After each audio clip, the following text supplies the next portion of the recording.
The radio host clashed with Mr Campbell over whether the British people should be given another Brexit vote. Speaking on talkRADIO, Ms HartleyBrew put Mr Campbell on the spot about why he suddenly cared what the people think. She said, "Why did you not think that the country should be able to express a view on the Lisbon Treaty? You were not in favour of an EU referendum at all. What I don't understand is why people who have no interest in there being a referendum for 40 years when people were demanding a referendum, certainly for the last 5 to 10 years.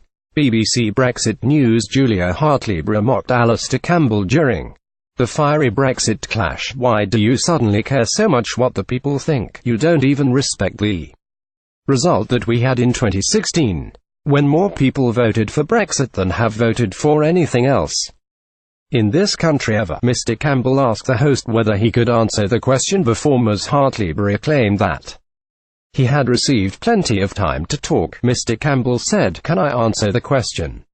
Thank you so much. Now, in the spirit of Valentine's Day, let's have less interruption. Let me make the point that I'm going to make." As Mr Campbell prepared to make his point, the host quipped, "Poor little Alastair, can I answer the question?" "Thank you so much, Alastair Campbell." Mr Campbell said, "Look darling, all I am saying to you is we have had the referendum and your side won and my side lost, and that is fully accepted. We are now seeing so much more than we didn't know then that I think is beginning to concern the public." Ms HartleyBrew demanded to know what the public were unclear of before the EU referendum, causing the debate to become tetchy. Mr Campbell grew more frustrated over the repeated interruption from the host. He said, "Silence doesn't make for good radio, but I will stay silent for as long as you keep interrupting me every 10 seconds. I keep making the statements which I can't back up because you can't let me make the